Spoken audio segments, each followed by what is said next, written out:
How's it going, guys? My name is Tavarish, and today we're going to be transforming the back end of my Lamborghini by changing out the stock taillights for taillights that can cost more than my first car. I better not drop these then.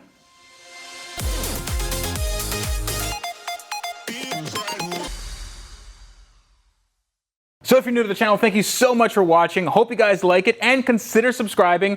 Make sure to hit that notification bell because things are gonna get real exciting real fast. This thing that I'm pointing to is my 2008 Lamborghini Gallardo Spider, and it has just come out of the paint shop. The paint is nice and minty fresh, and it also makes a pretty good noise.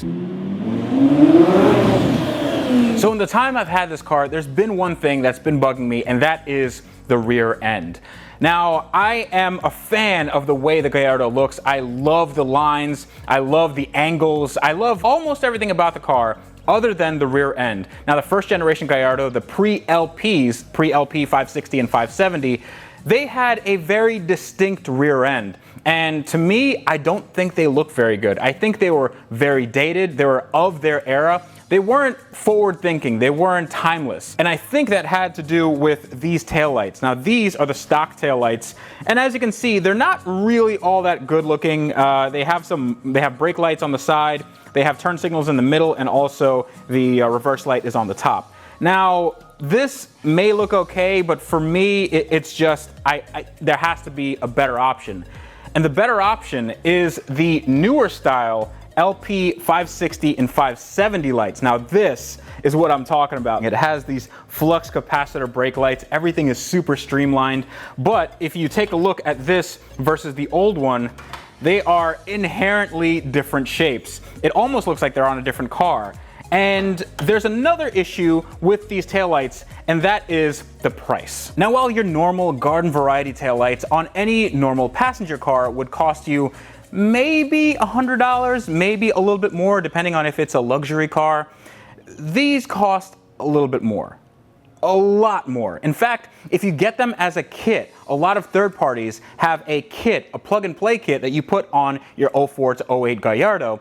And that kit costs upwards of $5,500. And no, it is not a joke. That is how much a taillight upgrade kit costs for a Gallardo.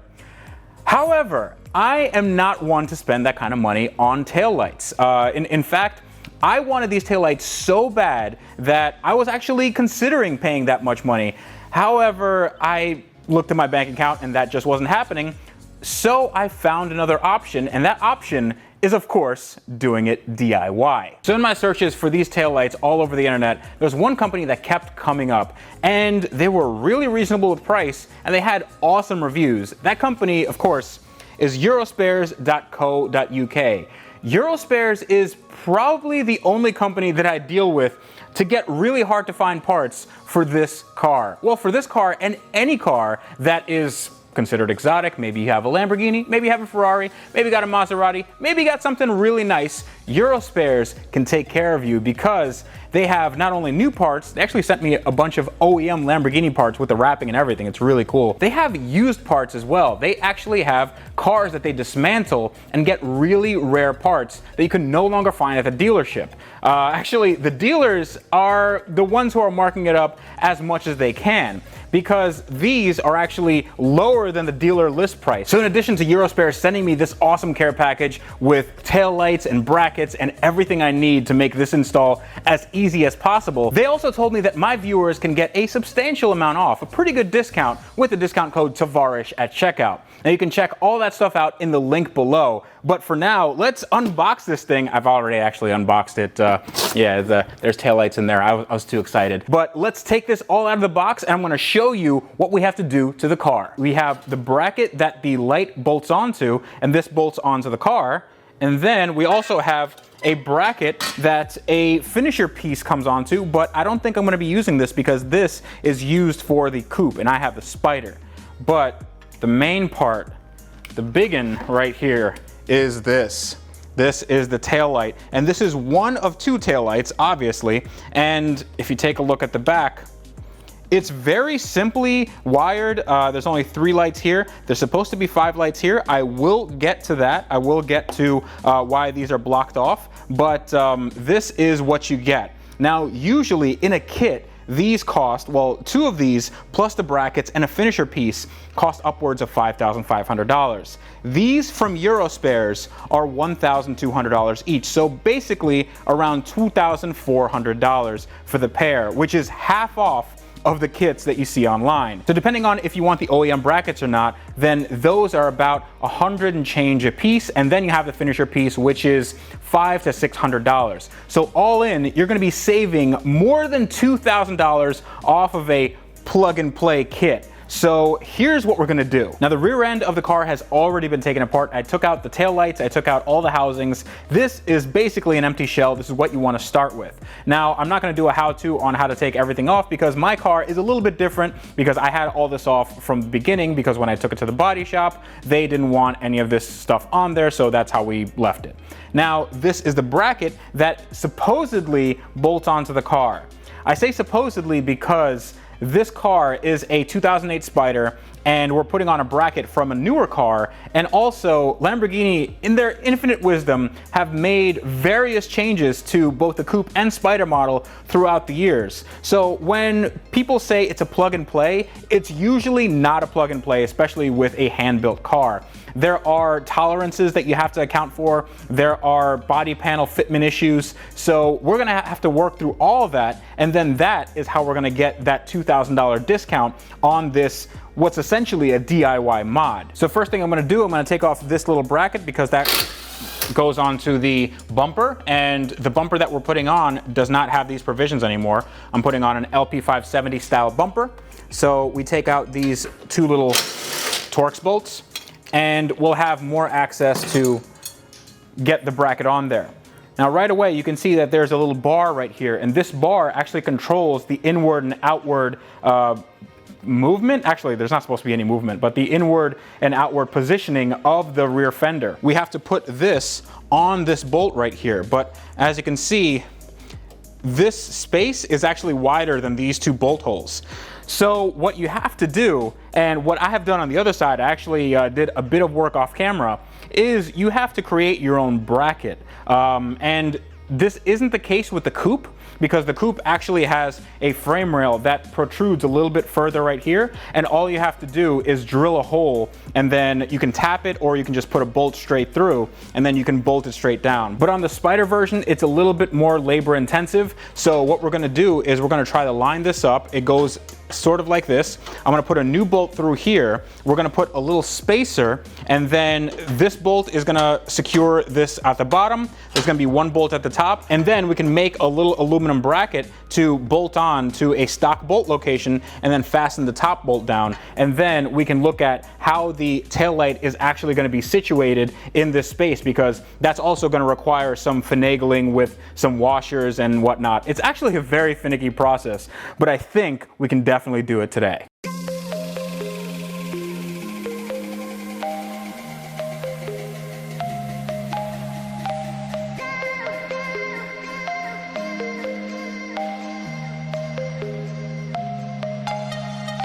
All right, so our bracket is bolted down here, and as you can see, there's two bolts holding it on. One right here that I had to space out, and then one right here, it's just some new hardware. It is a M6, so that should be the same thread and pitch as everything in the car, so that should be no problem. However, this is kind of left to its own devices. There's nothing holding this thing up from the top. So what we're gonna do is we're gonna create a little bracket. Now, there's a few ways to do this. You can get an L bracket from the hardware store. You can make your own. I decided to make my own. I had the spare piece of aluminum, and I just kind of bent it into shape. You don't have to make it super duper strong, just enough that it holds this thing in place, not to move around, because when the car goes up and down on suspension and it vibrates, you don't want this thing going out of place. So there is a bolt right here. You probably can't see it, but there's a bolt hole on the side of the frame rail here. And I'm just gonna drill a hole in the bracket, and then we're gonna put that right here, and then we're gonna bolt that down to our top bracket, like so. So this does not move. And after I do that, then we can start spacing out the taillight and seeing if we have anything fouling. And then after that, we're gonna have to do a little bit more modification just on this structure because the taillight is gonna actually hit this part. So we have to shave this down, and after that, we can finally put the taillight in, and even that is gonna require more finagling.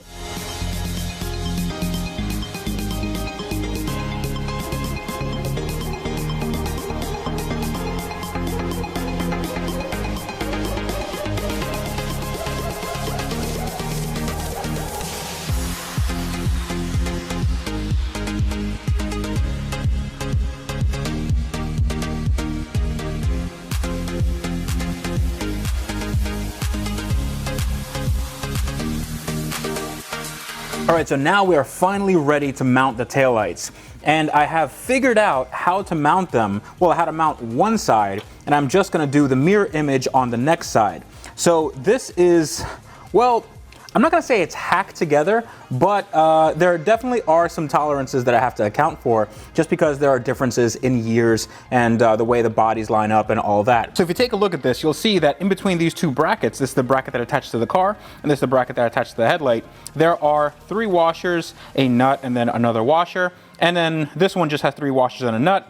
And then these ones on the other side, they just have 1 and 2 washers respectively. This spaces out the light in the correct sort of orientation to make sure that there are no panel gaps, or as little panel gaps as possible. I'm not sure we're gonna get away with no panel gaps, but in addition, you'll see that in between this bracket and the light itself, there are 4 bolts. 1, 2, 3, well, let's see, 3, 4 back there.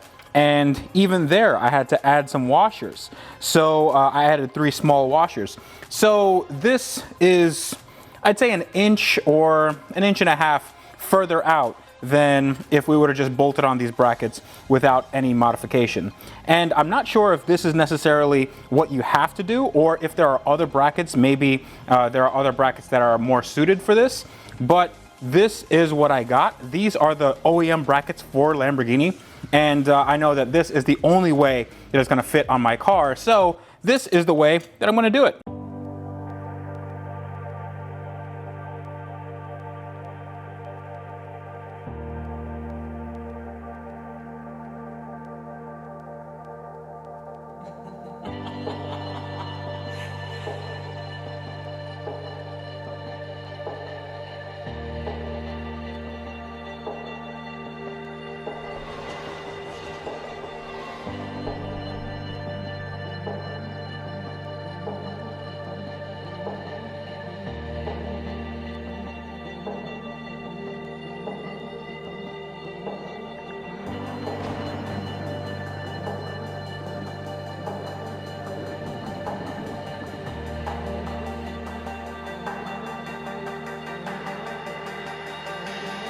All right, guys, take a look at this. So the taillights are in, and they are bolted in sort of permanently, just because I wanted some room to move when I put on the rear panel.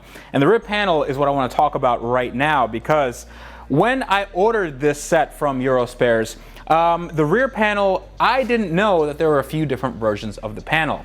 And what I got was this. So this is a OEM painted Lamborghini. You can see the nice Lamborghini chrome logo right there.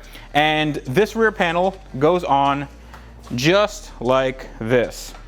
So it goes on like that in between the taillights. Looks real good. However, as you can see, there is a bit missing right there. And that is because this rear panel is for the coupe. I have a Spider.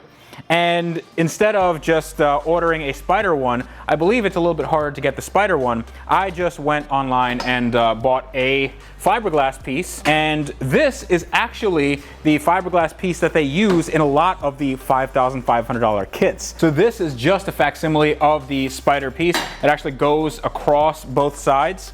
And as you can see, it fills in that gap perfectly. The problem is, this is a fiberglass piece, and with fiberglass, a lot of finagling is required. I mean, we're used to that on this car already, but some finagling needs to be done because all the holes for where I have to bolt this down, they still have to be drilled out. So I have to drill out all these holes, then I have to get it into place. And I think I'm gonna have to sand down some of the sides because these sides, they look a little bit wavy, and I wanna make sure that that panel gap is as on point as possible. Now, this is not gonna be 100% because I know some of the mounting points are not the same. I mean, actually, the only mounting points are in the middle. So this might be a little bit on the floppy side, but I think we might be able to make it work.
Boom! Look at that! This thing looks freaking amazing. Now, it did take a lot of finagling. I did have to adjust a lot off camera because I had to make the holes that I drilled a little bit bigger, had to adjust things here and there, but this is looking really, really good. The only thing I don't have bolted down are the sides right here. I did make a bolt hole in the back so I can thread a bolt through and just tighten them down so they follow the contours of the body, but nothing is hitting. Right now you see that the convertible top is down and there's nothing hitting the bodywork, and there's a nice line around here. I still do need to put a few bolts into the metal underpinnings here, but the lines here are just fantastic. I really thought that I was gonna have to do a lot of body work and do a lot of sanding, but it lines up pretty good. I'm really, really happy, guys. This is one awesome mod. Now, I know that I haven't done the wiring, and that's because the wiring is a bit of an adventure in itself. So that's going to be coming up tomorrow. So thanks to eurospares.co.uk for providing these awesome lights with brackets and everything I need to make this as easy an install as possible. And if you guys have a Ferrari, Lamborghini, Maserati, or anything exotic really, hit up eurospares.co.uk/Tavarish and enter the code Tavarish at checkout to get a pretty substantial discount. I mean, considering that these things were already discounted from their list price, it's just a win-win for everybody. So if you'd like to contact me, you can do so at the social links down below. If you'd like to buy a shirt, you can do so down below. This is actually not one of my shirts. This is VinWiki's shirt. Shout out to Ed Bolian. But until next time, this is me telling you that on cars like this that now have amazing looking taillights, you guys need to wrench every day.